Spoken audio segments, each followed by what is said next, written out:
Anyway, yes. go live. Right. Can I welcome everybody to the meeting? And I hope most of you have managed to get there more easily than I have. However, it is a delight to see you, and I am just adjusting to having to go to the a separate computer which has the agenda on it, so I know where we're going. Anyway, have we any apologies for absence? Yes, first up, the reason you're in the chair is that Gareth Barnard has indicated that he's going to be a bit late joining us today, but hopes to be here shortly. We also have apologies from Abby McLean, Tim Griffith and Claire Hawkins. And my colleague Paris is going to be taking over clerking the rest of the meeting.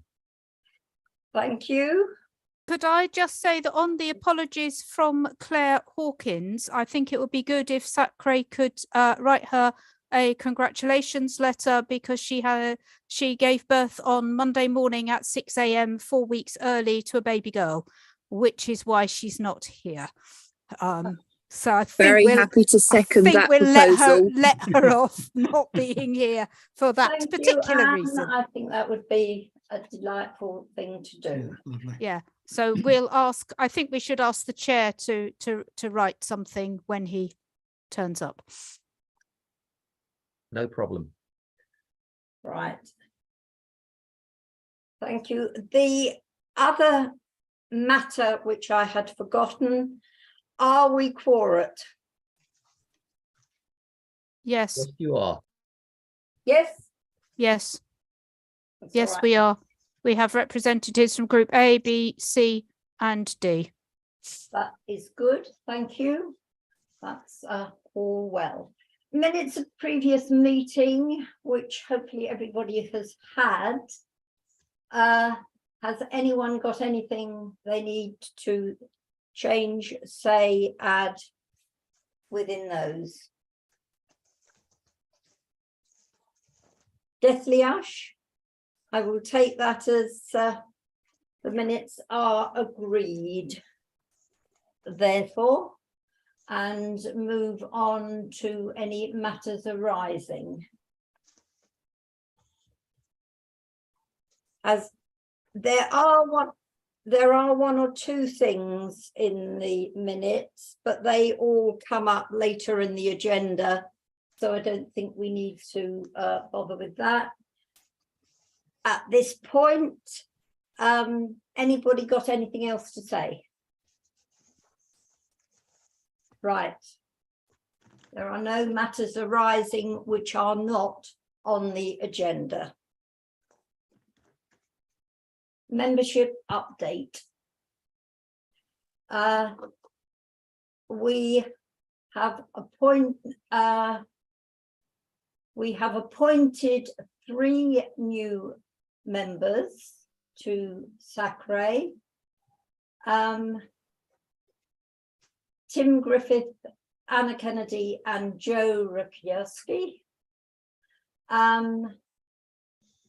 Can somebody please tell me which vacancies those people are filling? Are they all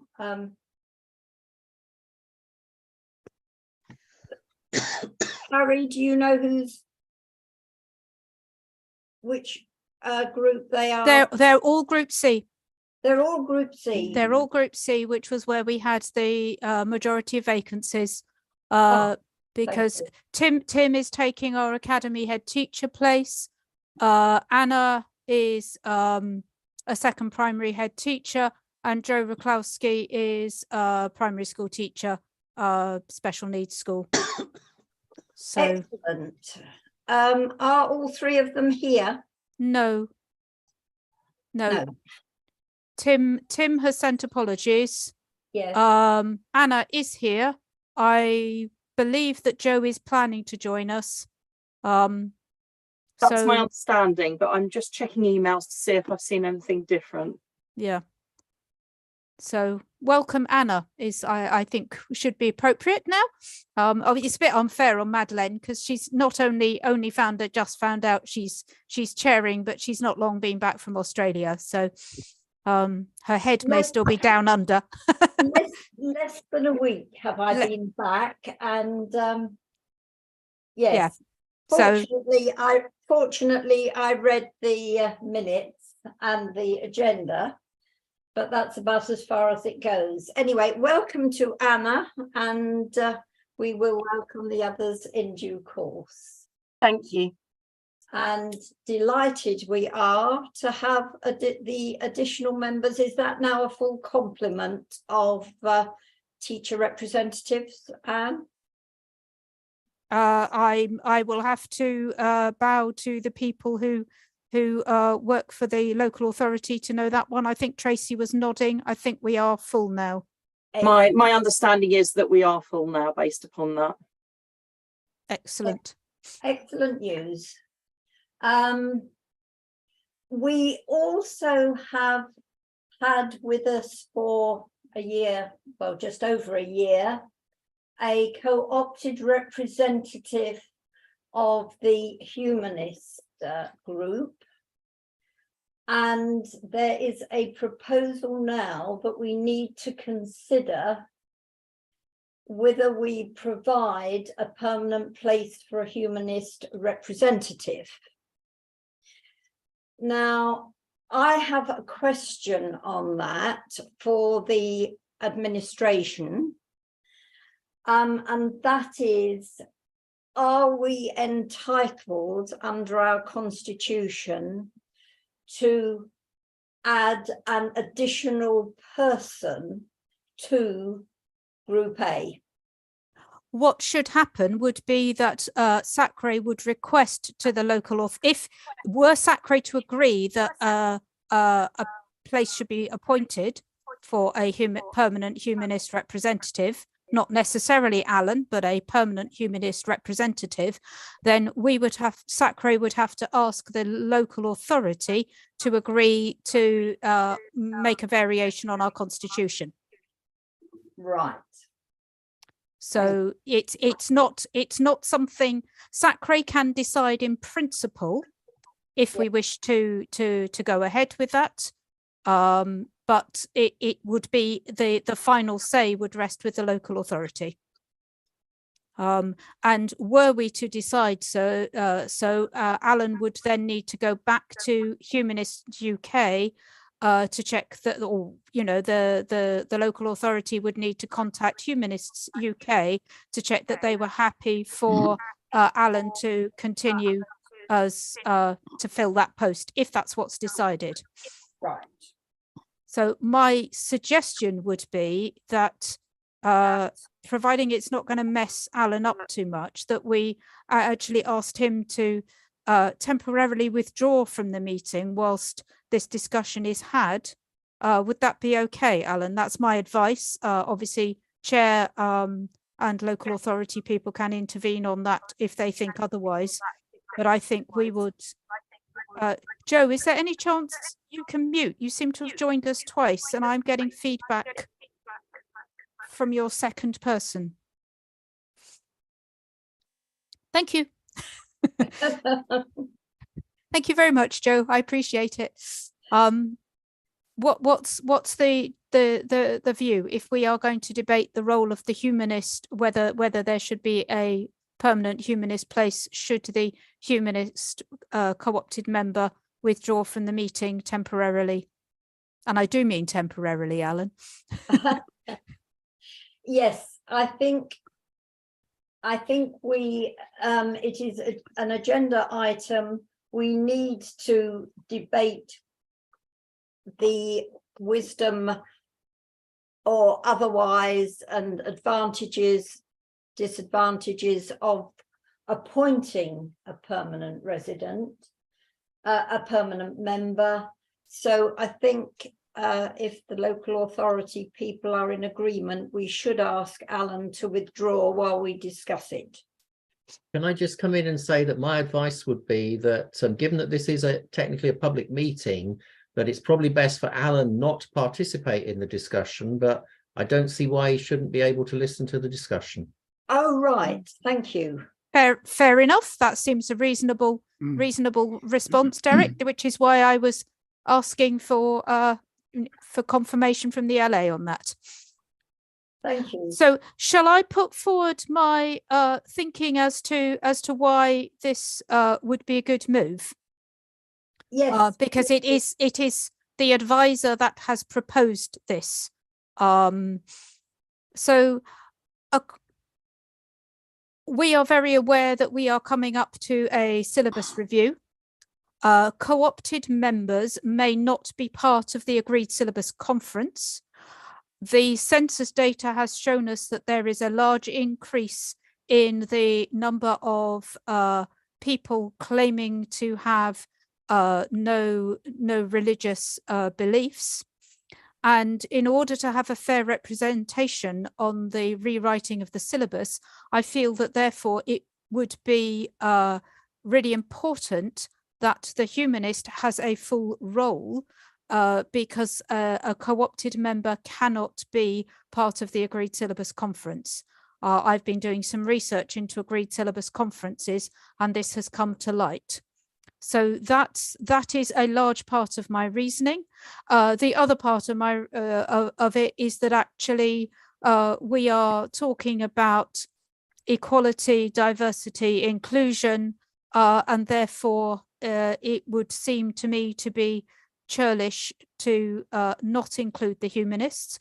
We may at that point also, because I believe that our Baha'i representative is also a co-opted member, it may be worth considering, particularly as we seem unable to recruit and retain any Buddhist representatives, that it may be worth asking the local authority to make the Baha'i a permanent position as well.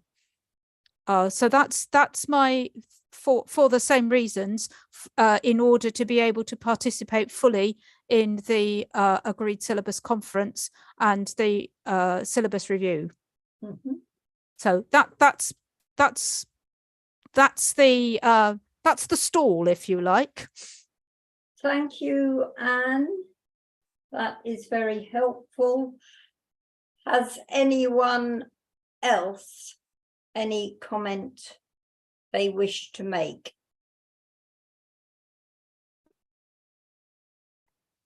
There is a deathly hush.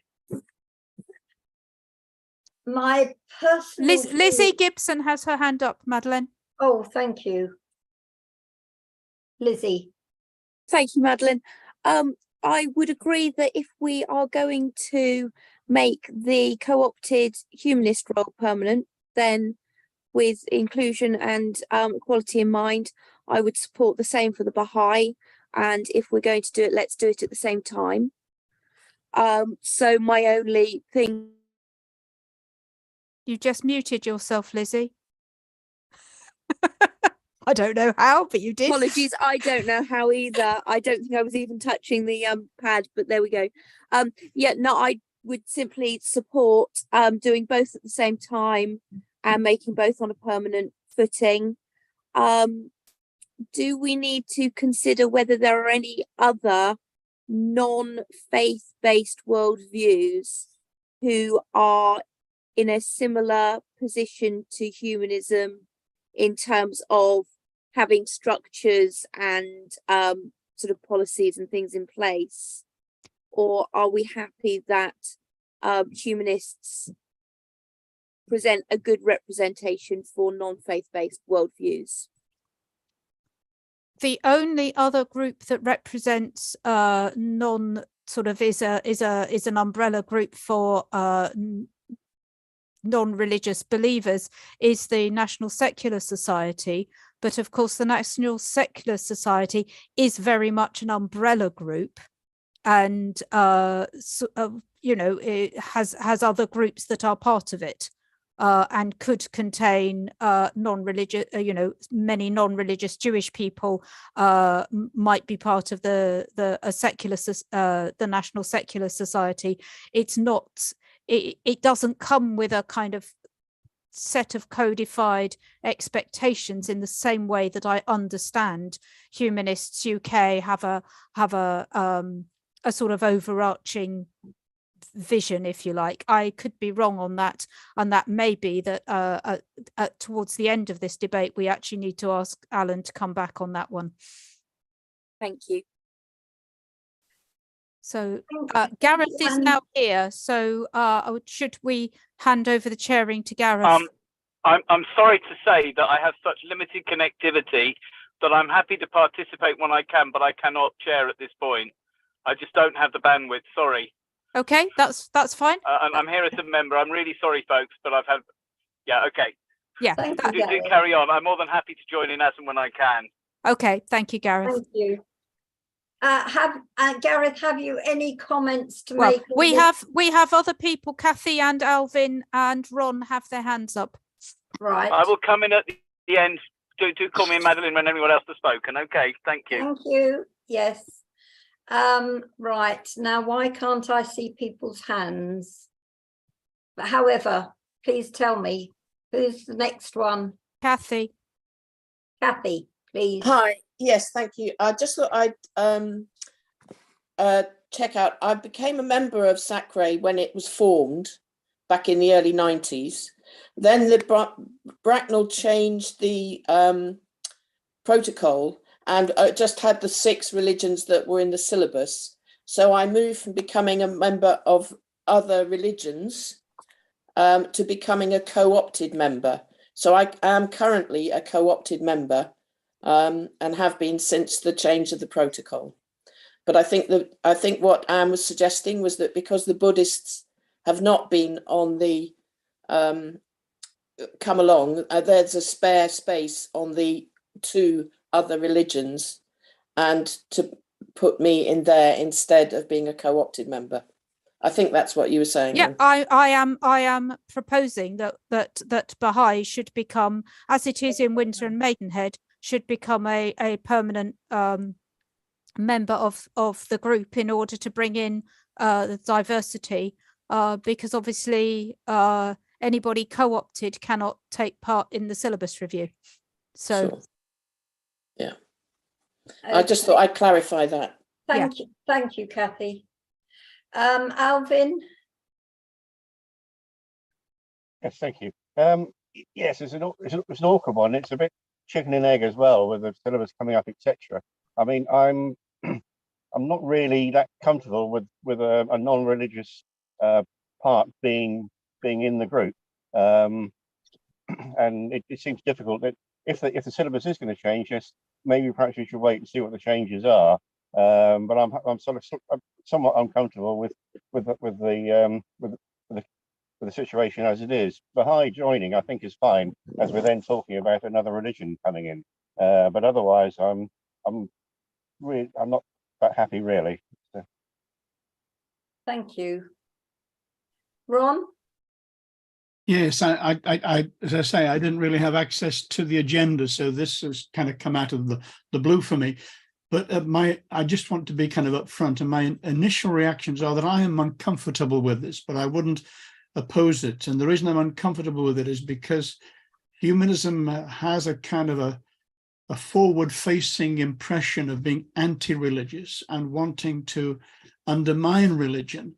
And I'm not sure that will help in kind of working together. If that is a hidden agenda to humanists and possibly to Alan, I don't know. He's listening, so he can say perhaps something later. So I'm uncomfortable, but I wouldn't oppose it. May I just come back in there? As yesterday, I was in a school, a Church of England school, where the head of religious education is a member of Humanists UK and is in quite high standing in Humanists UK, and is absolutely committed to the teaching of high quality religious education. So I don't think that is the agenda. There are indeed some humanists, individuals for whom that is undoubtedly the agenda.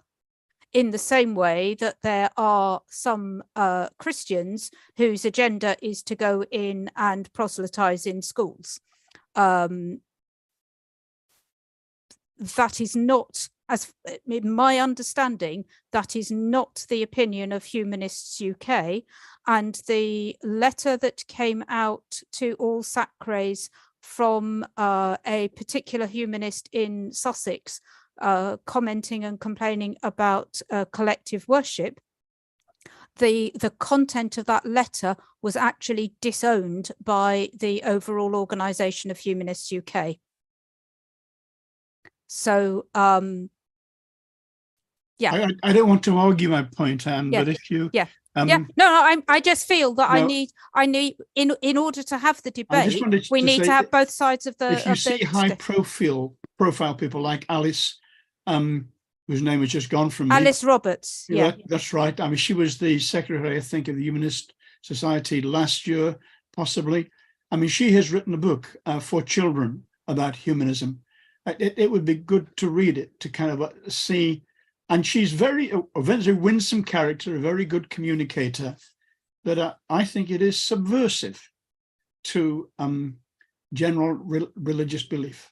I think we are getting different views and we're going to have to balance them at the end. Yep. I won't oppose it. Thank you, Ron. Vicky. Just to say, thank you, Madeline, that from my reading of the document that Anne sent through about religion and worldviews, humanism is a really important part of that. And so I think it would be ill-advised, and it would mean that we lack balance in terms of our support for the review, the syllabus, if we don't have a humanist, non-religious advisor and as part of that. I think I think what we perhaps don't, what Anne brings to our meeting is the perspective that in schools these views are already being talked about, and I think we're probably a bit behind the curve, to be honest.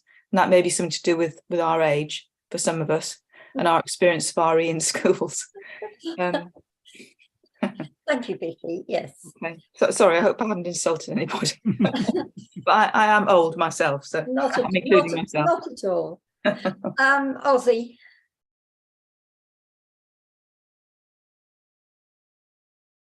Sorry, out of practice with Zoom. I agree very much with Vicky, but also I think it's very important. We are on this committee because we have a commitment to religion in some way. But excuse me from Alan. But what's it about? Are we really religious people?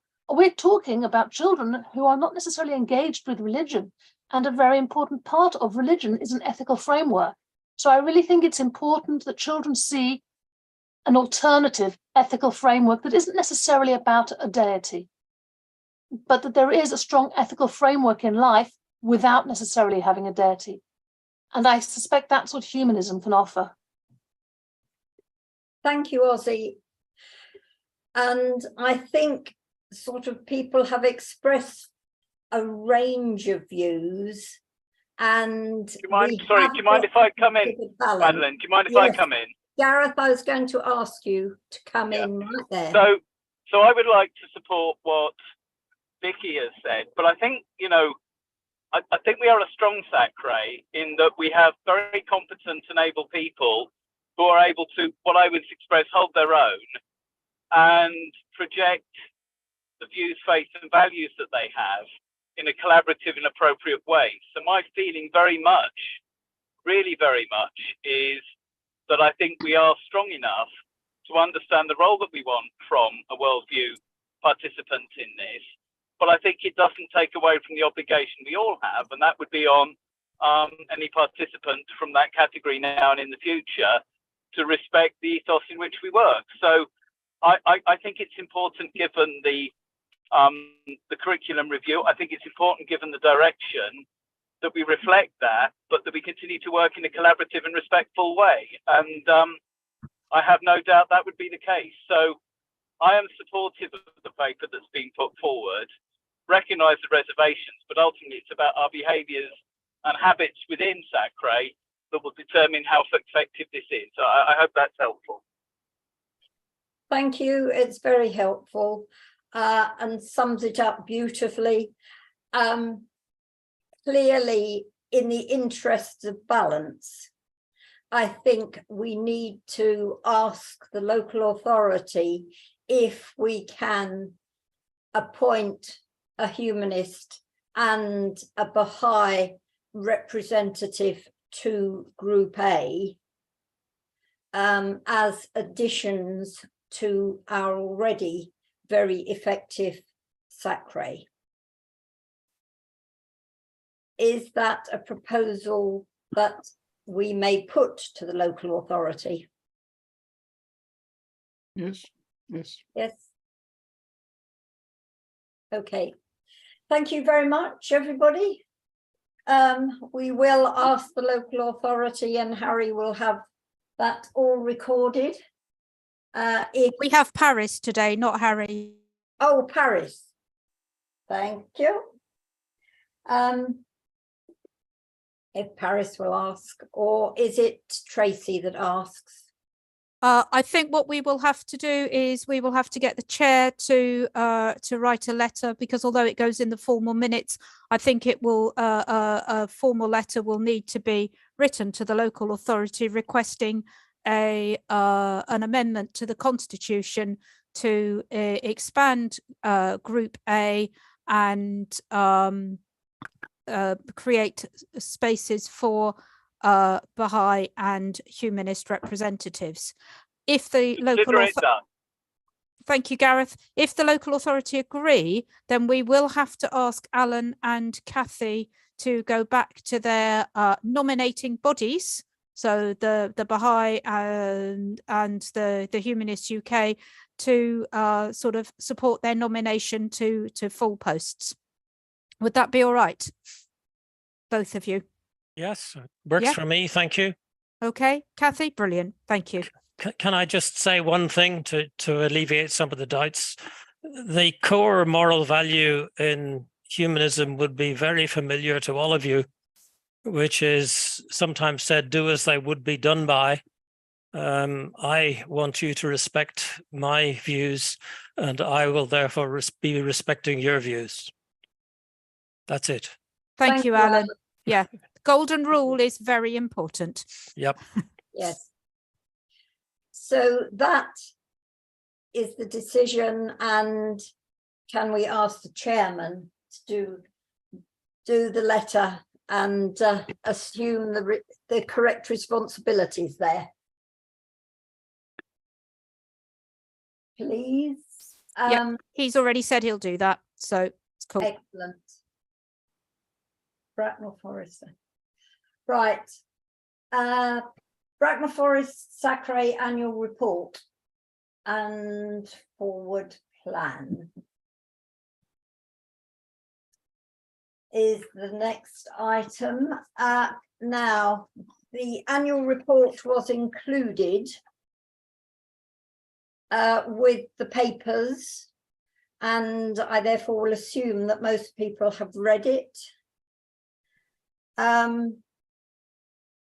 think the annual report was very full, very detailed, and did reflect the work that all the members of SACRE are doing.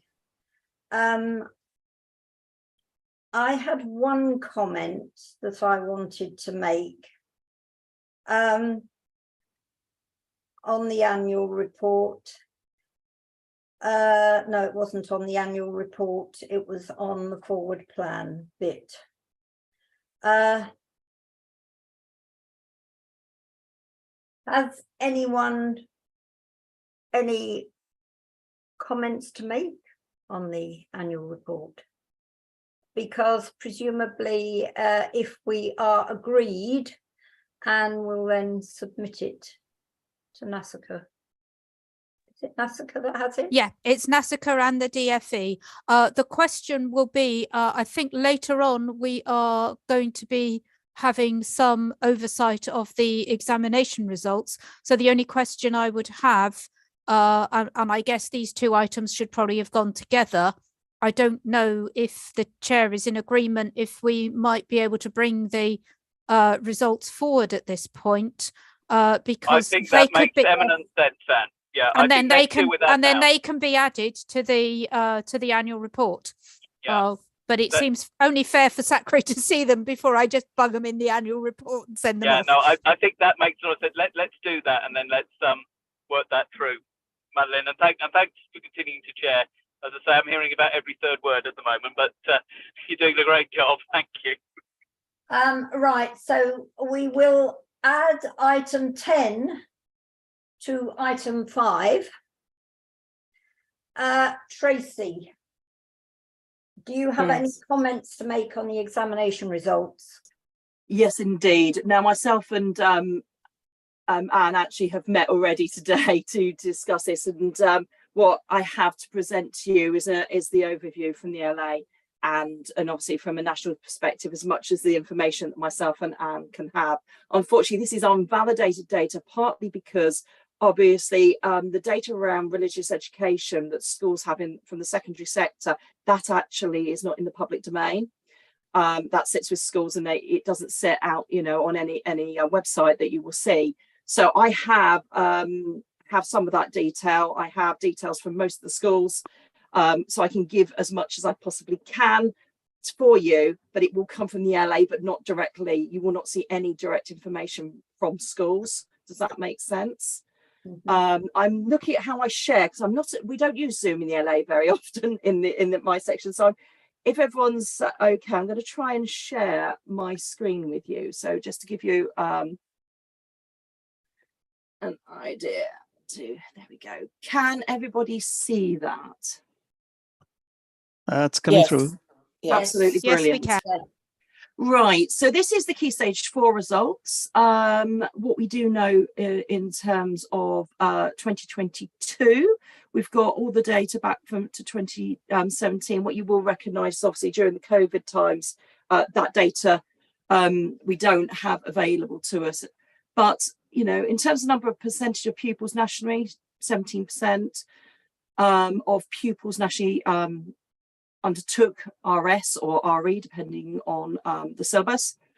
From an LA perspective, actually, we've worked it out. It's 21% of our Key Stage 4 pupils who undertook the accreditation. So we are a greater number than nationally. But what you will notice is, in terms of our numbers within the local authority, and numbers of young people that are actually undertaking that accreditation has reduced. And then you'll also see what we've got here for you is obviously the national average point scores and LA's as well. And as you'll see, we're slightly higher, but we would class ourselves as generally in line in terms of the average point score with the national.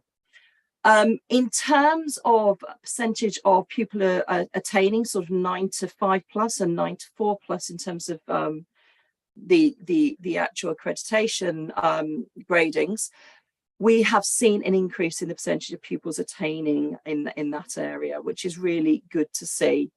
But what we do need to be really, really careful when we're looking at this data is, obviously the reduction in numbers. And myself and Anne are very aware in terms of when we look at the schools, we also have to recognise that there is a difference in terms of which board that the schools are undertaking, but also the number of pupils per school that are also entering the accreditation. So to give you some idea, the majority of young people at Ranelagh will be entered for religious studies, whereas in other schools, that number will be significantly less there. So obviously that can, when we do look at some of the data, it can skew some of the data for us. But for you, in terms of what you can see here, I think it sort of suggests a better picture, doesn't it, Anne? Yeah. I mean, we do have to bear in mind that the numbers of pupils taking it have dropped significantly. So, it's likely that it's students who want to do it, who are taking it, and that is therefore duly reflected in slightly higher grades, possibly. than the national average. But on the other hand, percentage wise, we have more pupils doing it than the national average. So, you know, it's this is why the data is only ever part of the story. Absolutely. And I think one of the things that we have to take on board as well is the number of schools that currently are not, and I hate to say the word offering, because I don't believe it's always the word offering. I think they are, you know, they don't have young people entered for the accreditation. And we have to take on board, you know, sort of how the groupings for the subjects are allocated in terms of offering, you know, options. And you know what the numbers of staffing is within the school. There's lots of different things that can, you know, sort of affect how subjects look. And I think we, you know, without having those conversations with individual schools to really understand the picture within their school, the data is only telling us a very, very small part, isn't it, Anne? Yes. Sorry, I keep muting myself. I maybe need to keep myself on. Yeah, the data is a very small part. And of course, one of the issues that will be affecting results is actually the difficulty of recruiting qualified RE teachers. There's been some published data recently that you know, huge numbers of RE posts are standing empty, and a lot of religious education, a much higher proportion of religious education, is taught by teachers with no qualification in that subject at all. So that will undoubtedly be having some knock-on effect on both take-up, because pupils will not perceive it as a valid subject. You know, if actually it's the PE teacher who's teaching them RE, it doesn't give it the same weight as when it's the RE teacher teaching the RE. So I think we do need to be mindful of the wider situation. So thank you, Tracy. Definitely. And also from a point of Key Stage 5, we did also have we had some further data there. Now, obviously, what we don't know is the national data, do we, for this, Anne? We've not managed to access that. But what we can see is the number of young people at Key Stage 5 entering for RS at A level is increasing. In fact, you know, it's over doubled again. And I know this was a conversation when I first joined back in 2019, and I'm sure, Gareth, you'll remember this as well. There was that concern about the number of young people at Key Stage 5 and how that was, what we were seeing was that drop. But what we're seeing again now is an increase. What the reasoning behind that is, obviously, again, I think there could be multiple reasons for that. But I think it's really good to see that we've seen an increase there again. In terms of obviously the average point score, it's pretty aligned with national for us in Bracknell Forest. And again, if you look at in terms of the percentage of A stars to C, again, 86, 88%, it's very, very similar. But what we do see again is we are seeing an increase again since 2019 in terms of the percentage of young people that have achieved A star to C at A level. Can I ask, Tracy, as you have removed the names of individual schools from that, and that is now just LA data, unlike what we were looking at this morning, are you, although that is not in one sense in the public domain, are you happy for that to go into the annual report, because no individual schools can be identified in that? Yes, my understanding is we can release that information to you. Okay, lovely. Thank you very much. So if you could send me a Word copy of that, I'll add it to the annual report and submit. And we'll be the only one of my 3 SACRAs that has actually managed to send in any data. Woohoo! Oh. Gold star to Bracknell. I'm very pleased we managed to get it. Well done, Anne. Together. Well done. No, it's Tracy that did it, not me. Yeah, No, but but together we well done, produce Tracy. reports and data. Thank you, Tracy. Really appreciate that. Thank you. No, you I want have to say it is the joint working of myself and Anne together. I think, you know, one of the things that we have developed over the last 4 years now, myself and Anne, have developed a relationship where we can work collaboratively to ensure you've got the best evidence and information that you need in relation to, obviously, RE within schools. Do you want to add anything? Thank you, Tracy. That's superb. And Anne, an excellent job putting that together. Gareth, do you want to say anything else about that? No, I just think it's great we've got a report with data in. I think just recognising the comments, Tracy, that you made in your presentation around accreditation, but also understanding that there is that broader RE and worldviews agenda which is playing out, and that's why the syllabus is going to be so important in the years ahead to enthuse youngsters. I think that would be my take. Thank you. So Anne can send that off, can she? Have you got everything you need now, Anne? Yes, everything I need. Because the rest of the report was written, it was just awaiting the results. Good. Thank you. So that's fine. Within item 5, not only is there the annual report, the forward plan is in there too. And the thing we need to mention in there is that we are working on collaborative working. There are a number of things going on, and one is that the object of the co-production of working with various religions to put religious ideas into schools and into collective worship, which is where we have a bit of a gap.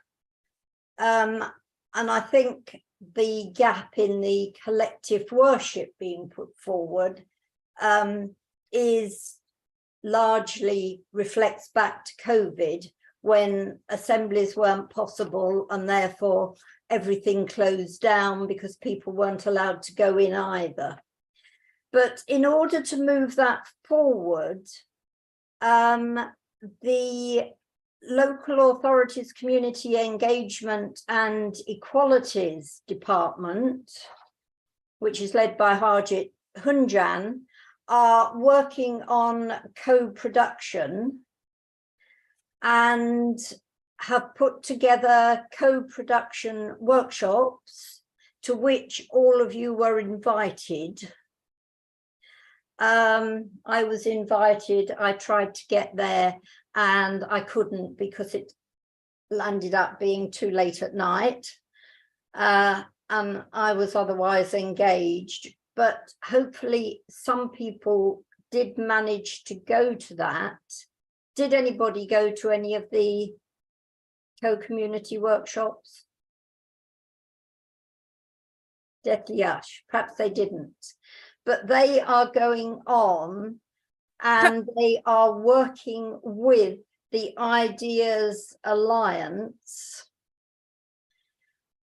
and together there will be, hopefully, from various faith groups, videos relating to their beliefs and practices being produced at local authority level.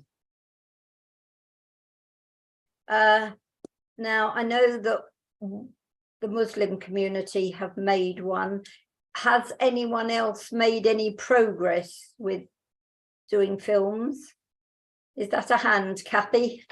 Yes, I understand Maidenhead, Mike Gamage, who's on the Maidenhead Sacre, they're in the process and maybe finished doing a film about the Baha'i faith as well. Thank you. So the forward plan and certainly the production of materials and assistance for schools, both for lesson material and particularly for collective worship, is ongoing at the moment. But unless anyone else has anything else, I don't think they can. Anne, is this the same thing that we were making a film of in No, Windsor Alan, Library? no, No, it's not. okay, No, that was sorry. being that's fine. No, it's a good question, because I have a question for Madeleine. I'm afraid I saw that flyer about the community working, Yeah, and I did not understand what was being asked for or expected. It was I had no idea what it was talking about. So maybe you could feed that back to whoever wrote the flyer, that it needs I don't know if I'm the only one, but I looked at it and I thought I don't know what's expected or what this is about. So I'm afraid I mean, I wasn't available anyway, but I'm afraid that's why I did not turn up. Yeah, I didn't understand what it was asking. well, I was, as you realise, and not in the Yeah, middle of. no, that's why I'm saying, the could you feed cyclone, and all I could back do was- to, could you just feed I back to will whoever certainly organised it, feed that back. it was not clear what the purpose of meeting together was. And you know, in busy schedules, when we're busy, we're not going to turn up to something that doesn't have a clearly defined purpose. These are our aims. This is what we want to get out of it. I'm happy to feed that back, Anne, to Abby Thomas and the team from Brattle Forest Council that's supporting it. Thank you. Point well made, Madeleine. I'm happy to take that on board. No worries. Thank you, Gareth. Gareth, that would be most helpful, because I think what they were aiming to do had a lot to offer, but if they didn't explain what it had to offer, because they were working with the Ideas Alliance, and hope to continue some work on collaborative working. So it would be very helpful for it to go back and for it to be clarified, so that people could get involved and know what they would need to know what they're getting involved in. Thank you.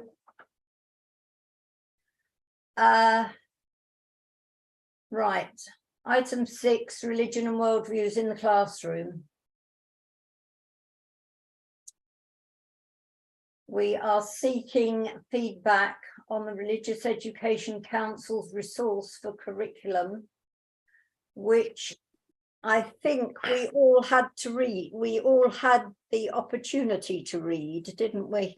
Yes, I shared it last time, and it was shared again in this agenda. And I just wondered if anybody had had time to read it, and whether there was any feedback, whether there was any feedback that I can give to the Religious Education Council on behalf of Bracknell Forest Sacre,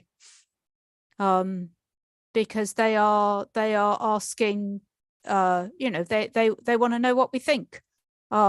And that can be positive and negative, including the kind of feedback I've just given about the cooperative working was actually it's beyond me. It's not clear. I don't get it. Any feedback is acceptable, and I'm very happy to be the vehicle that passes it back. Well, please do pass back the fact that it is not clear and we're not quite sure where it's going, and that we would like clarity, because we think it has quite a lot to offer, or has much to offer in understanding. Right. Has anybody else got anything to say about that? No. Ramadan advice. Have we got our Muslim representative with us? I don't. Sadly, no. Sadly, no. And he or she also has not sent any. At least I'm not aware that any comments have been sent in advance. So, yeah. I know we don't have vast numbers of Muslim students in our schools, but it still would seem to me to be wise in fact, probably particularly because we don't have vast numbers of Muslim students in our schools, that schools and teachers may not be aware of the potential impact of Ramadan fasting on those children who are, or students who are taking part. This advice was written by a Muslim, I hasten to add. It's not something that I have cobbled together. The Muslim member of the Nasika exec has written that. So I'm fairly certain that all the information contained in it is correct. I suppose it's for SACRE to decide whether it's sufficiently useful and accurate that we can send it out.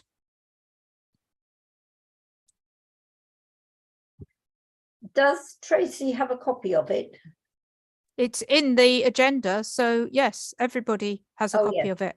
Yeah. I was just wondering from my colleagues who are actually in schools, having read it, and obviously your delivery, what would your comments be?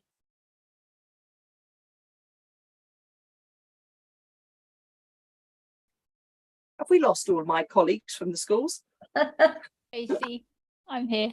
I would say I think schools will always appreciate any guidance. So any guidance that can be given, especially if it's coming from the Muslim community itself, would be much appreciated. Thank you, Ruth. Thank you. So, Anna, anything from Anna or Joe? Hi, I can only echo what Ruth said. I don't have any families currently observing Ramadan. However, it's obviously something that nevertheless we would want to be educating all of our children on. So the best way of doing that during the Ramadan season is always, any advice would be gratefully received. Thank you, Anna. I'm really sorry, but I am going to have to go to my other meeting now. So thank you, everybody. thank you, Anna. Thank you, Anna. Nice to have you with us, even if for a short while.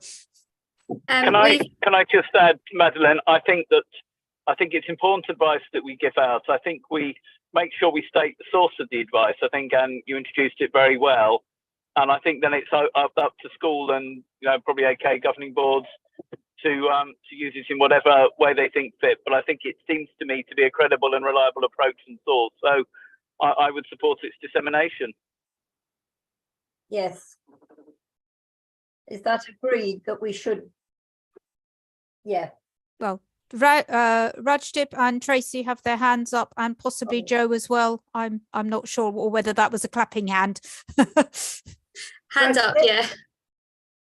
Yeah. Can I go first, Joe?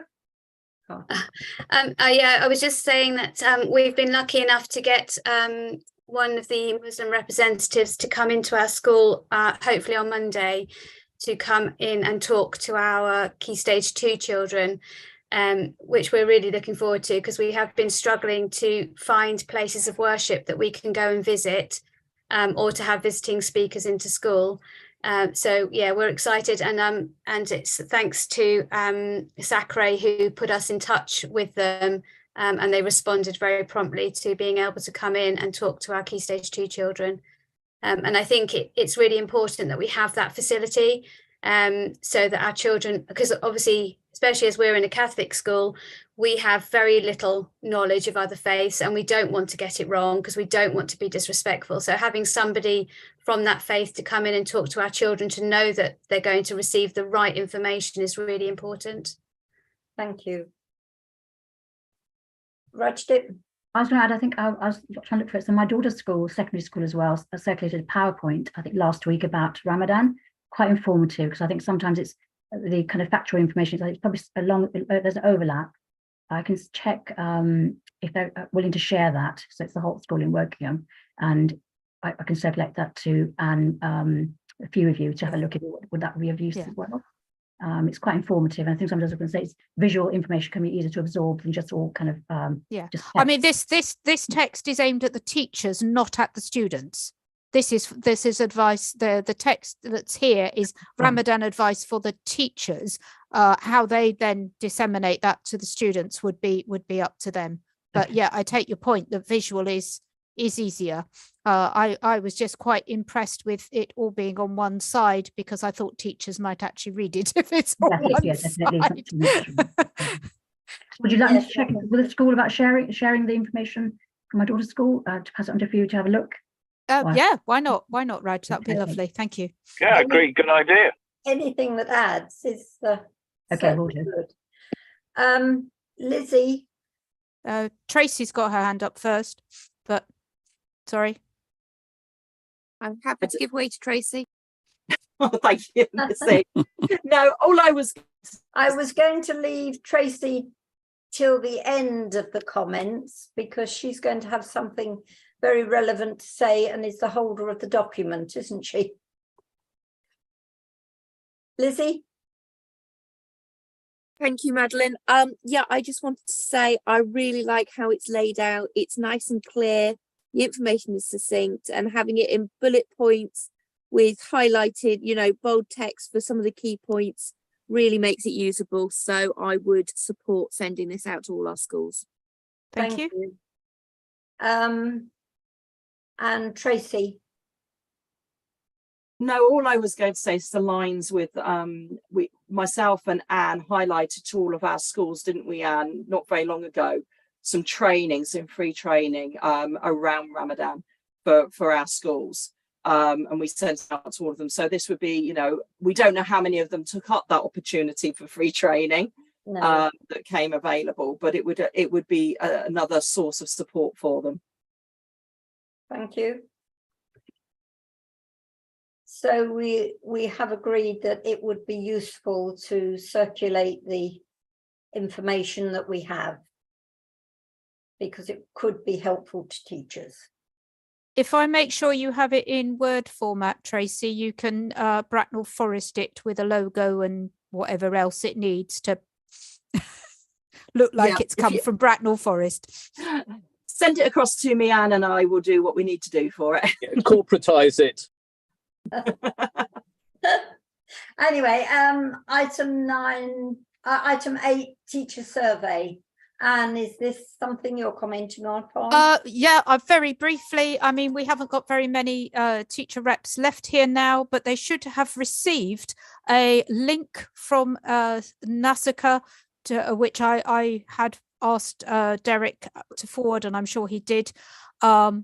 But a link to a survey. It's really about the NASACA AGM, because at NASACA we are very aware that the end of May for any secondary school teachers on Sacre is a really, really bad time to have a conference. And I believe this year, NASACA has surpassed itself in that it's actually the day of the RE exam in some syllabuses. You know, it really is not good timing. So what they would like to hear from the teacher representatives on Sacre is what they think about the annual general meeting, the conference that NASACA holds, whether they would attend if it were at a different time of the year, and questions like that. So I have to be honest, I have not looked at the survey because I am not a teacher. But please, if you have not yet done so and you are a teacher, could you complete it? If you are a teacher and you didn't receive it, please let me know and I will make sure you get it again. It was in the NASACA briefing number 34 that I believe was circulated 3 or 4 weeks ago. So please do that. End of. Thank you.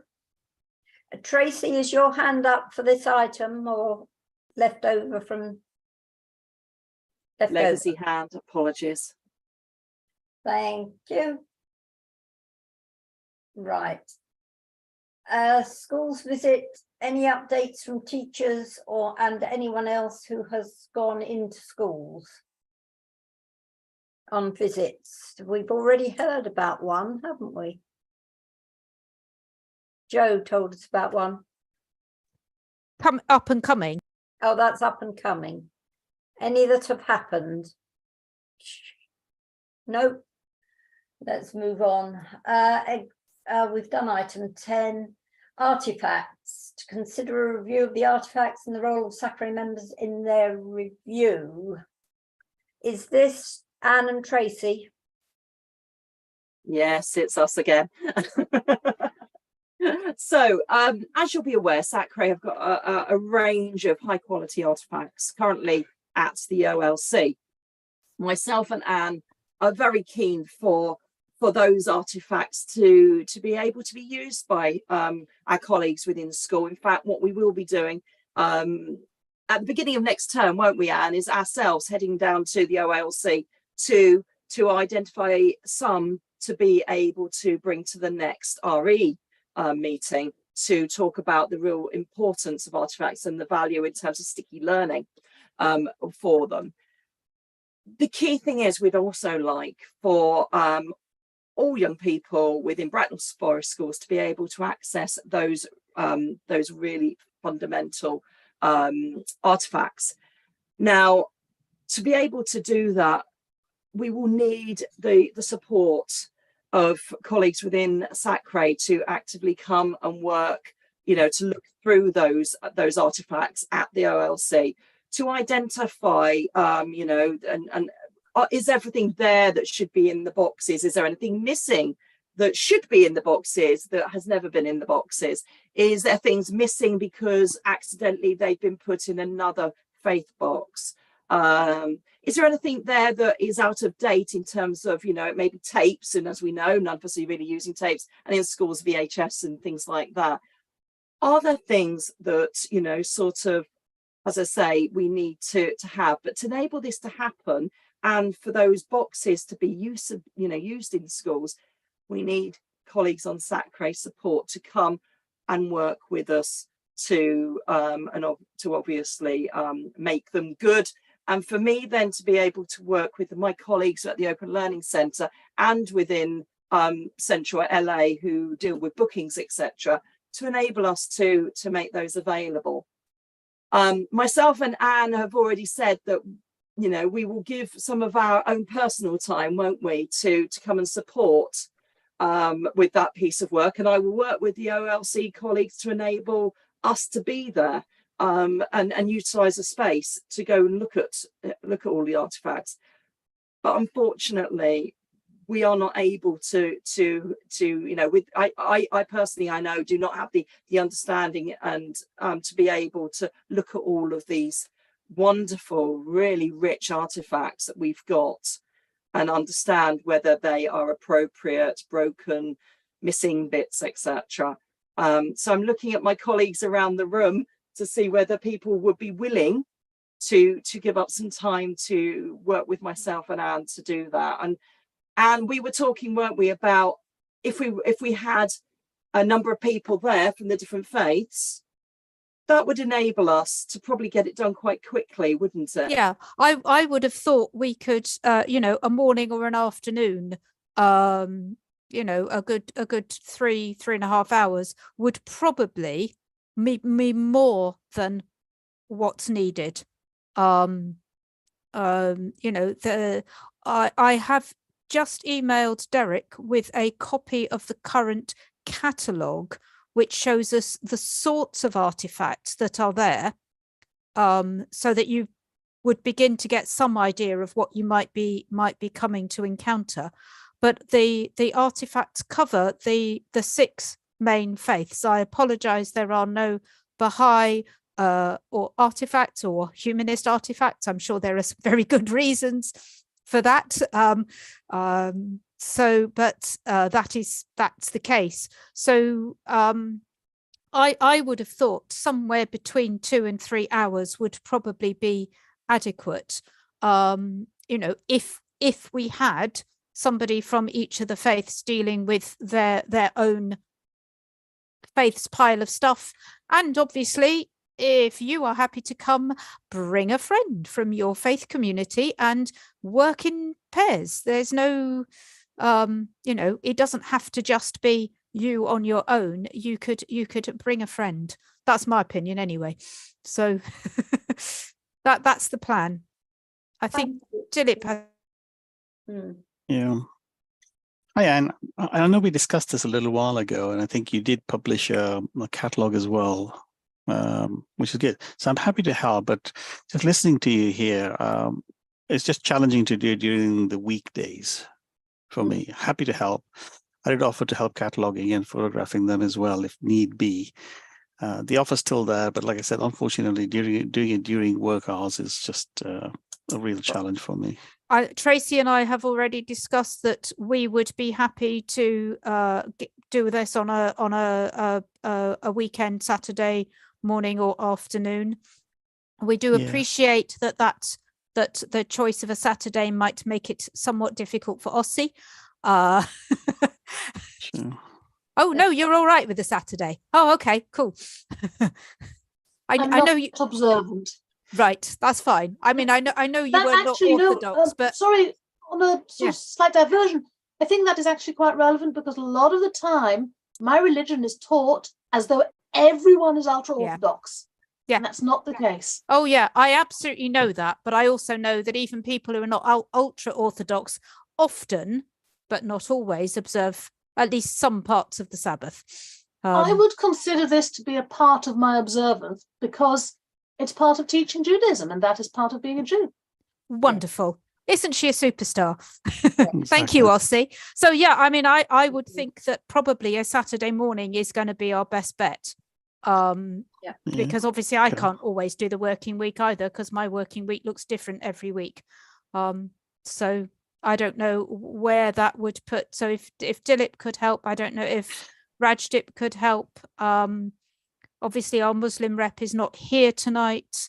We haven't got a Buddhist rep, so we might have to fudge the Buddhism bits a bit. Christians, we should be able to find plenty. They're not separated for Catholic and other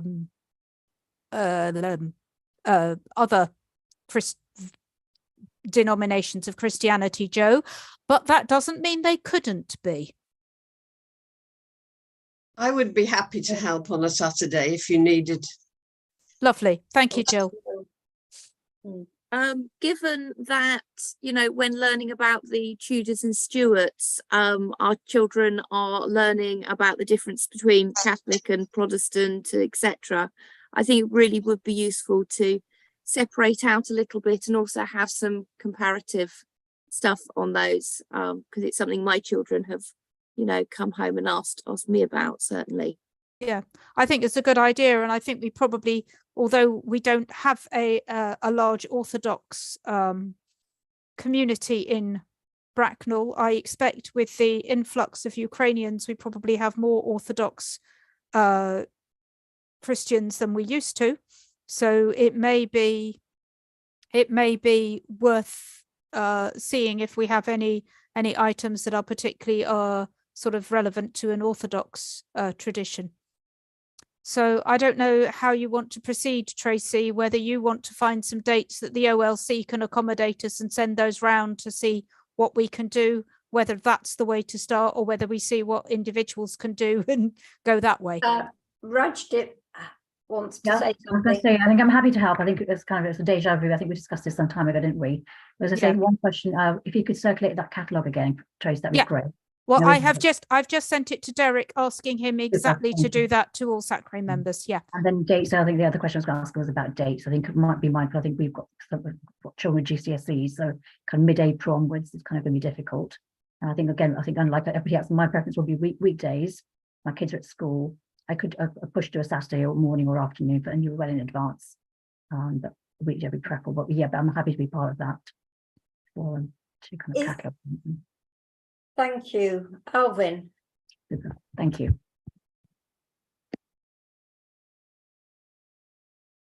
Alvin? I think Alvin was probably going to say that he was going to have to leave because he'd messaged earlier to say he had to leave. Yes. So I'm guessing that's what he had to say because his hand went up and then he disappeared. Right. So he's not. Bit of a guess on that one, but there we go. Thank you.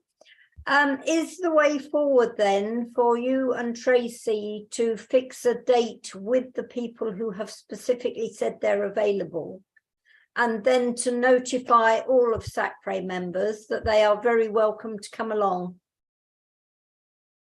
Yeah, what I will do is I'll make contact with my colleagues at the OLC to see what availability for space and they've got, because obviously, as you'll appreciate, those rooms are booked out on a regular basis. So I'll have a conversation with the OLC, and then what I will do is I will circulate their availability in terms of dates and see what date we can find for all of us to come.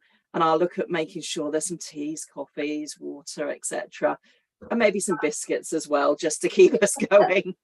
Yeah, happy to help if I can, Tracy and Anne. Thank you, Gareth. Happy to help if try to go. Thank you. Right, that would be good. Thank you.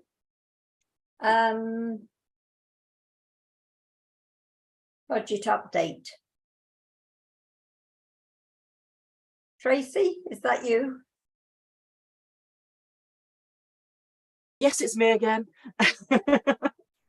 What would we just do as I without- go on to mute, you What ask would me we again. do without you?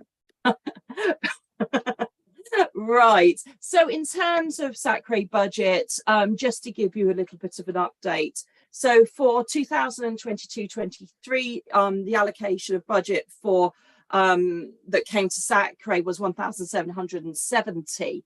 Out of that so far this year, obviously we have paid for Anne's services. That's part of a contract that we cover over 2 years. And we signed off last year, didn't we, Ab? We also have covered the NASCA conference and AGM costs this year. The SACRE hub costs have also been covered. We've also covered our subscription to NASCA as well. And one of the areas where you had people had raised questions previously, and I believe it's also on here tonight, was about the training. Now, one of the things that I know Anne had said in previous meetings was we had bought into the training program. For some reason, that hadn't been purchased. I can confirm that has now been purchased for 22-23. So we have access to the training for as many of colleagues that are in the room today as wish to attend any training. And my understanding, Anne, is from what you were saying to me today, is we also have access to the back catalogue, which will be really, really useful as well for colleagues. I've also requested, in terms of a conversation I've had with my lead officer, Zoe Livingston, to, once I know the details around the 23-24 annual costs, and having obviously a conversation with yourselves whether it be possible to ensure we get some continuity around that training program for you.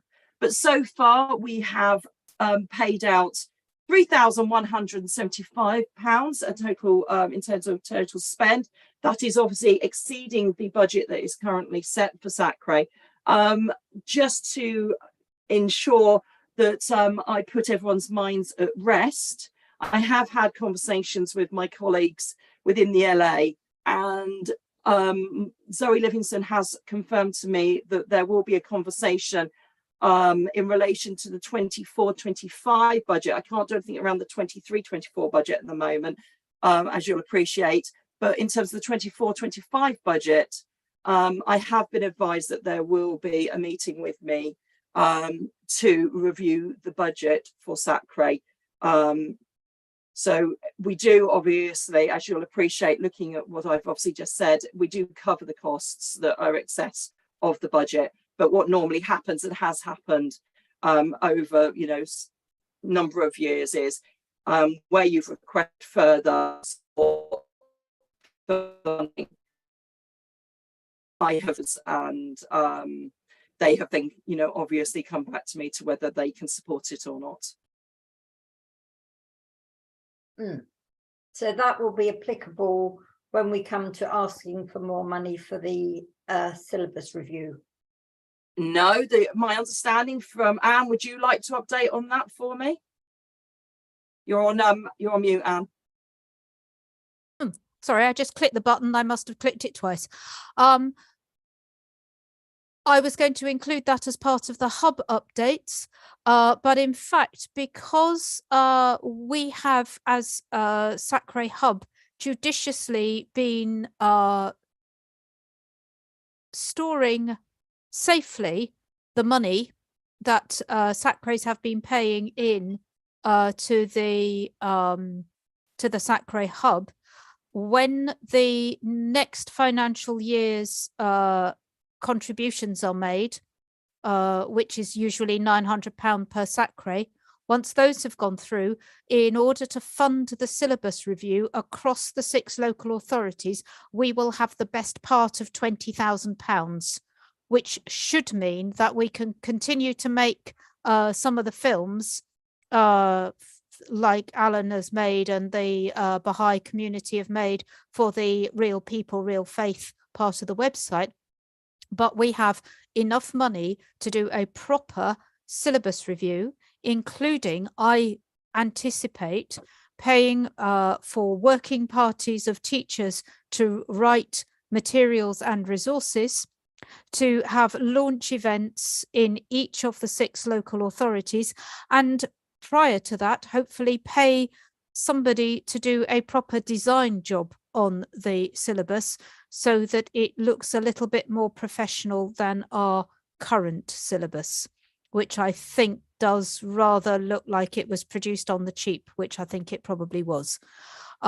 So I think, in fact, I don't think we need to worry too much about money for the syllabus review, although I think it would be worth bearing in mind that upon completion of the syllabus, we will have to offer training to schools on how to use it.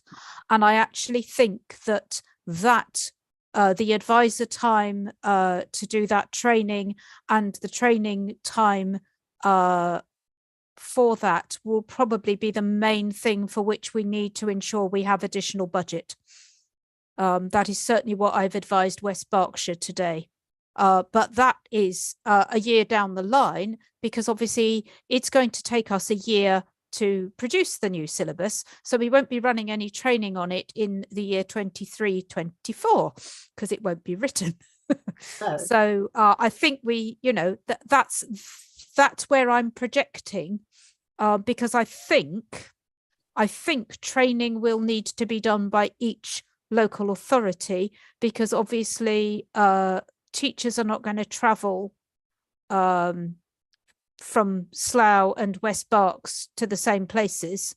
And also, I think we do operate in slightly different contexts. So I think training needs to be, on the syllabus use, needs to be a bit more bespoke to individual local authorities. That's my thinking at the moment. I have called a hub meeting for week after next, where some of these issues will get raised. Now we know where we stand budget-wise. Thank you. And I think, Anne, in relation to that, I think one of the things that we will need to consider is what the development plan will look like, because obviously if we are going to be going down a route where obviously in 24-25 there's going to be a different approach to the way that we are working for Sacre for budgets, then I think it would be pertinent that funding and lines are built into development plans, recognizing the cost implications for different elements, and that obviously be part of maybe some of the what is presented to enable LA colleagues, particularly within the finance department. And obviously it will go higher, as you'll appreciate, because when we're asking for more money, that will be something that will have to be discussed. Yeah. I just think it's really pertinent that actually it's really clearly earmarked, identified within development planning from Sacre. Yeah, we need to be accountable. It's public money. Absolutely. After all. So can I come in on that and suggest, in terms of timing, Tracy and Anne, I think any proposal for 24-25 would certainly need to be articulated as well as possible by early September of this year, because the budget build starts round about September, October time. And I think it would be important if you could get those numbers together by then for the 24-25 ask, so it could be taken in that context. Okay, thank you, Gareth. That is really useful information. Yeah. We'll get on to that. Good, thank you. Is that it? Collective worship. Alan, are you talking about the response of humanists? I'm certainly not briefed to talk about it, but what I would like to say is that I did attend the training session that NASACRE put on yesterday, and I found it very enlightening. It seems that we are mandated to have a daily active collective worship, which is wholly or mainly of a broadly Christian character, but then there is no specification as to how you implement that. And we did learn lots of information and hints as to how people had solved that issue. And in particular, I liked one of the sessions which simply said that active worship should be invitational, inspiring, and inclusive. And as a humanist, I don't disagree. So I'm afraid I don't have anything to add other than if it was invitational, inspiring, and inclusive, humanists will be very happy to support it. Thank you. Thank you, Alan. That's helpful. In fact, this item kind of got superseded in a sense because the Humanists UK actually distanced themselves from the letter, but agenda had already gone to to print by the time. So I think we can skip the rest of that. Okay, fine. Census data. Highlights from the latest census data. I have still not had anything from the local authority where they have crunched the data to give us any indication of change over time. I mean, we have the ball data. We know that Christianity is still supposedly the main religion in Bracknell Forest, with non-religious worldviews next and everything else. But what we have not had from the local authority, and it may be that this has not been their priority, there are other priorities, we've not had any kind of number crunching that shows us the difference between this, well, it wasn't this year's census data, but the most recent census data and the census data from the 10 years before, because that's what would be interesting, would be to see the change. So I'm sure it will come at some point when it's a priority for the LA. Thank you. So we move on. Hub updates. That is you, Anne, isn't it? Yes, that will be me again. Sorry, guys. We have made Baha'i, Buddhist, and humanist films. The notes for those films are in production and will be, as soon as I get the Key Stage 3 notes and have been able to check them, they will be PDF'd and sent to NATRE, the National Association of Teachers of RE, to upload onto their website. So that will be another 18 films in total going on. Otherwise, the hub is really moving towards syllabus review.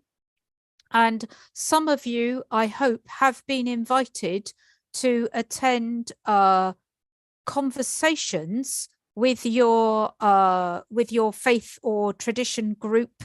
I know Dilip has been invited, and I know Alan has been invited. I don't know who else names have been given if people expressed a willingness to be part of those. And what we're doing is we are holding conversations with individual groups.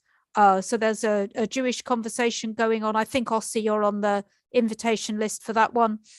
In order to kind of gather what the communities think are the important things that should be taught in terms of content.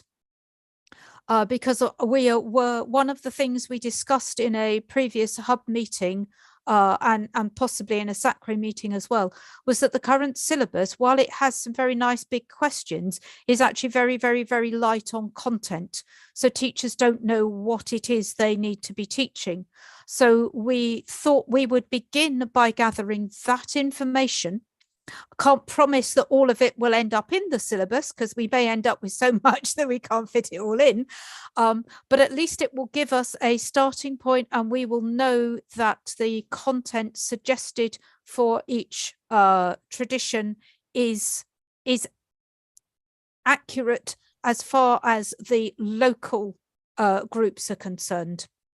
So that's really where we're at. I believe the Christian conversation has already taken place. That was going over 2 sessions, partly, I think, because of the large numbers of people, but also because Christianity is absolutely, it has to be taught in every single year group.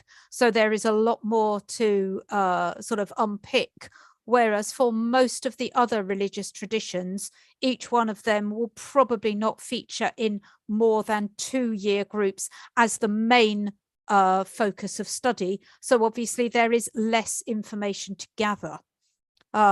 So that's where we're at really with the hub. I know I'm running the Hindu group tomorrow evening, and the humanists will get the link to their group tomorrow morning. So and I am meeting them in right at the beginning of April. So we should be beginning to gather that information, which will then go back to the hub, and that information, once it's been distilled by the hub into some sort of sensible format, will come back to SACRE. The next thing that SACRE will need to do is, at our summer meeting, I think we will, and I need to talk to Gareth and Madeleine and Derek about this, and Tracy, but I think we will be needing to ask the local authority to convene the agreed syllabus conference, because we need to do that this academic year in order to stay within the 5-year marker. We don't have to have completed the syllabus review within the 5 years, but we have to have started it. And as it runs out in 2023, starting it in the summer, convening that group in the summer would be sensible, which is particularly why I was keen that we should get the humanist and the Baha'i roles confirmed, because otherwise they can't be part of the agreed syllabus conference. So that's what the hub is up to. So yeah, ticking along in the background, and as soon as there is a coherent plan of how we go about the syllabus review, that will come to SACRE for approval. Right, thank you. Lizzie has her hand up. Oh, sorry, Izzy. Lizzie. Thank you. In terms of restarting that before the end of the academic year, does it make sense to do it in the period between the end of exam periods and breaking up for school in terms of our secondary school teachers? Or is that going to cause issues for other teaching cohorts that are preparing for the next year? The agreed launching the agreed syllabus conference, it just means we tack another meeting on to the end of this meeting. It doesn't mean it doesn't actually mean that we start getting the syllabus group together or getting people writing anything. That will need to, because the agreed SACRE need to have commissioned it, as it were. Yeah. Well, we need to ask. Yeah, we need to ask the local authority to convene the agreed syllabus conference, and technically, although I have had a discussion with Tracy about this morning, technically, in order to do that, the local authority needs to approach each of the nominating bodies. So Humanists UK, Church of England, Hindus, Sikhs, local authority, Baha'is, to check that they are happy for the person who is on SACRE to be the person nominated to be on the agreed syllabus conference. The agreed syllabus conference can then co-opt not onto the group, but can then ask teachers and create working parties to actually do the physical work. but the Lovely. agreed syllabus conference can't do that till it's been convened. So no, I'm Lovely. not anticipating that we start getting anybody to do any writing until we've got a plan. So it should be fine, Lizzie. Thank you. Thank you. Okay, the network meetings. This is Anne and Tracy again, isn't it? Yeah, well, I might as well carry on. The network meeting, well, I think it went well. It was not as well attended, but we discovered that in the change of or the departure of Lizzie, that the newsletter hadn't actually gone out to schools in quite as timely a fashion as we'd anticipated. So numbers were down because of that. But the people who came seemed enthusiastic, and I think it went well. There will be a write-up of it in the next SACRE newsletter, because I've taken to doing that in the hope that it kind of shows teachers what it is they're missing if they don't come and engage with those conversations. I don't know if Tracy's got anything to add. Yeah, I think, obviously, as you'll appreciate, what we do is we regularly update colleagues in schools about the training that is available to subject leaders, to all staff across all levels. And that they were reminded, but my understanding from talking to some of the teachers, that there were also other meetings on that day. And we've tried very carefully, and haven't we, through survey, to understand which days of the week, what times of the month, and all those type of things, where people would find it more difficult to attend. But this was the best that we could do for the term. So there was a couple of people that couldn't attend because of other commitments that they had. I'm hoping by the summer term network meeting that we have got in place is to take place at Kennel Lane School. And I'm hoping the real sort of focus around that use of artifacts, etc., and the information that Anne has already sort of given colleagues, network meetings, actually get a few more to attend. But I would like to point out that in terms of numbers attending sort of subject meetings, outside of your sort of the core meetings, actually our numbers are pretty healthy. From what I understand from talking to colleagues who deal with the FLA, so the Forest Learning Alliance, who've provided the subject leaders network meetings. But in terms of, obviously, if you're a SENCO, if you're an English lead, if you're a maths lead, we obviously within Bracknell Forest provide those, and we get obviously very, very healthy turnout to those. But in terms of the foundation subjects, we do quite well, Anne. Okay, that's so good to know, because of course I've got nothing to compare it to, really. So. Right. Anything else you need to add? I'd love to see more come, but sorry.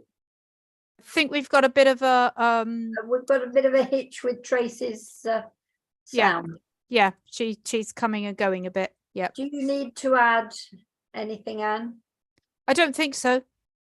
Oh, just to say that I will make sure that the date of the next network meeting is circulated to SACRE members. So anybody who wishes to come, who's free at 4 o'clock on whatever day of the week it is that the next one is happening, will be more than welcome.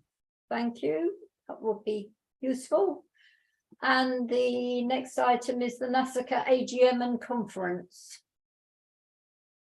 To agree who should represent Bracknell Forest at the NASACA AGM and conference. Could you tell us when it is, please, Anne? Yes, it is on Monday, the 22nd of May, and it is in person in London at the Fishmongers Hall. It is NASACA's 30th birthday. And it would be really good to have 2 representatives of SACRE at that AGM, where a range of topics will be looked at. We will receive the report on the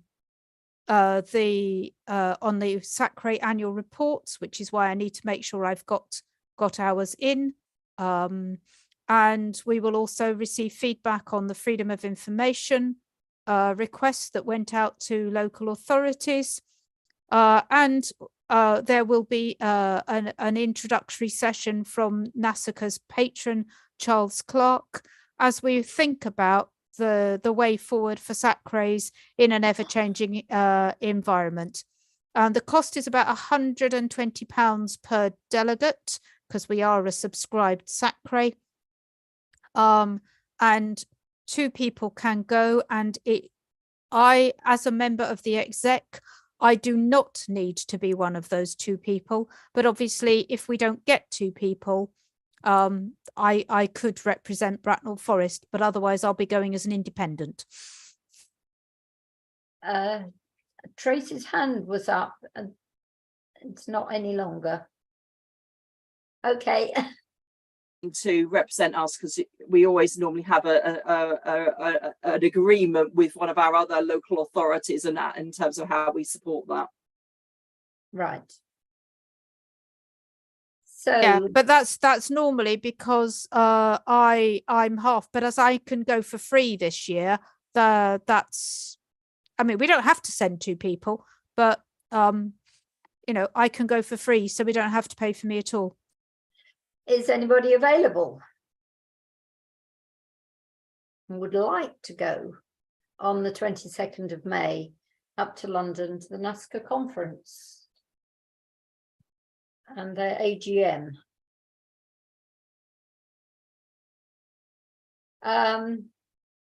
Now, just for the clarity of any potential volunteers, we have mentioned the cost, but I'm assuming that SACRA will be paying that cost for the delegates that we choose to send.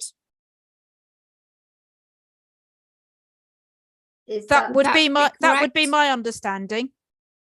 So there would be no cost implication. It would be the time implication for anybody willing to attend.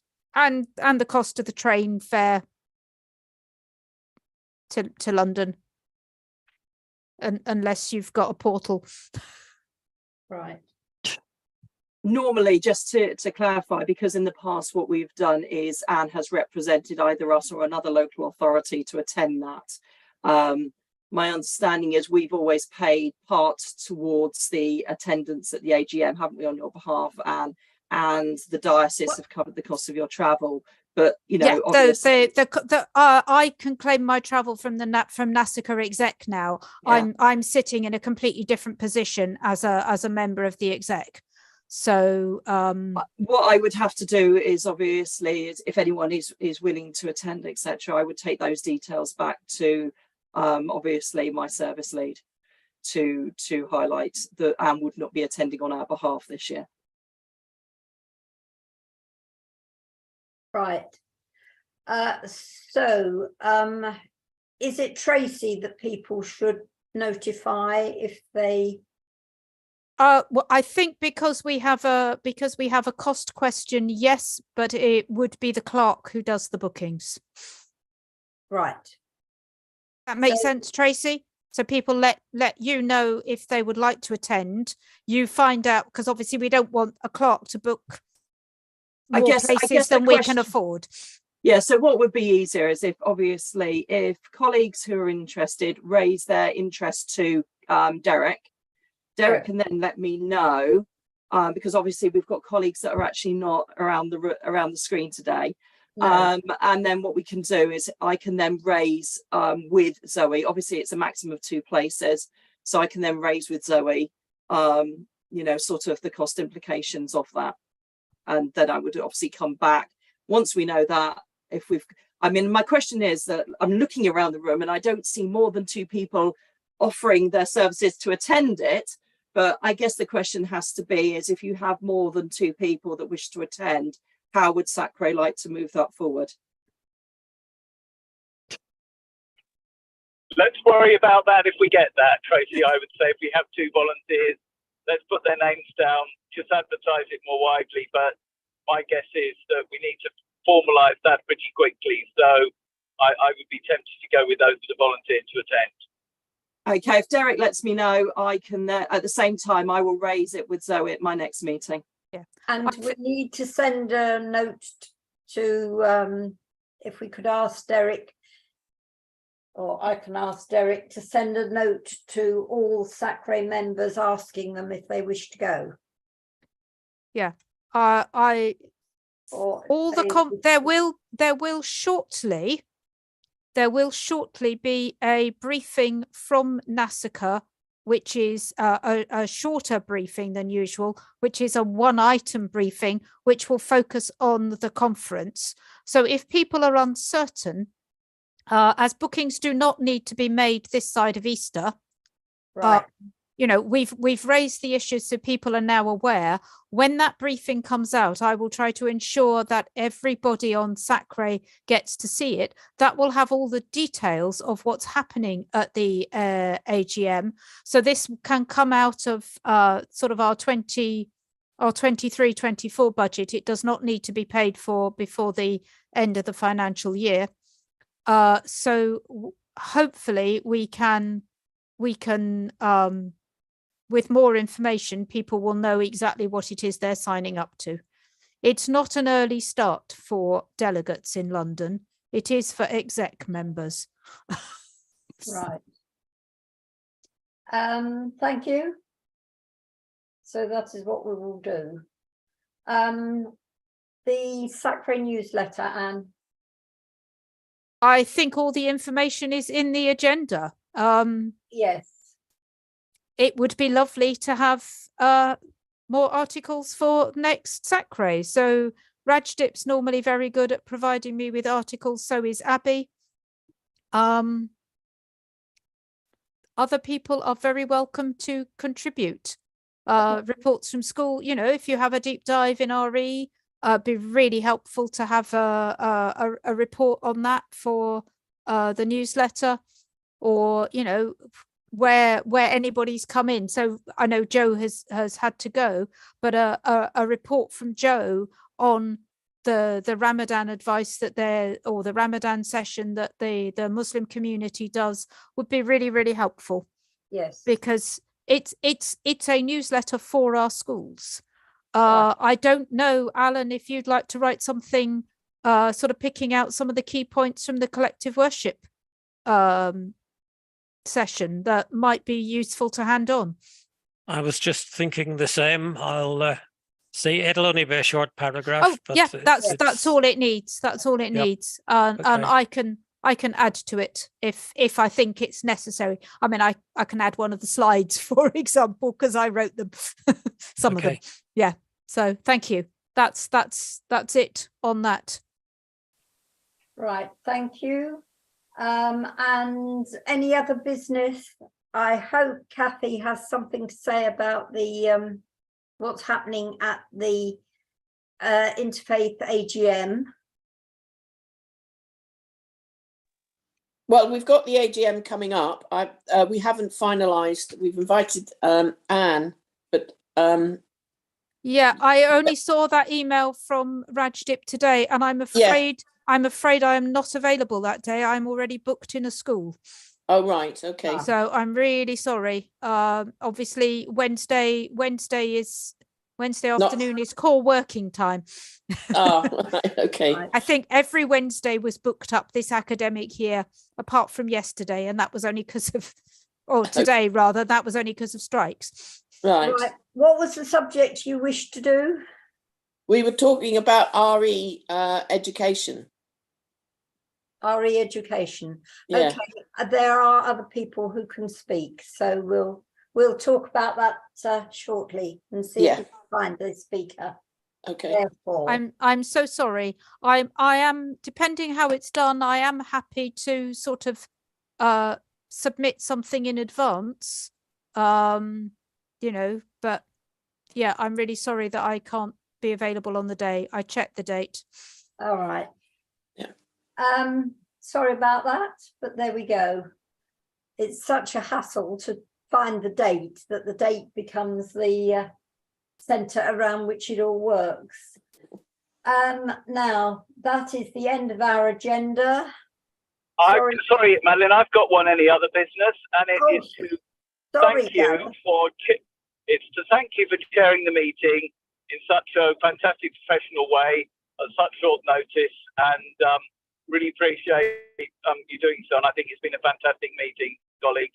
I'm sorry I've been a bit semi-detached tonight, but thank you very much. I think it's just been another good SACRE meeting, and Madeline, thank you for chairing it, and thank you, Anne and Tracy, your advice and your input during the course of the meeting. Thank you. Well, I was going to also thank all of you, and especially the people who have kept me in order going through this, because needless to say, I'd got things I want that arose that I wanted to say, but I wasn't expecting to chair it until after the meeting had started. But there you go. We have got to the end of the agenda and we have dealt with the items that we need to. And thank you all for your time and input to what is a very important issue.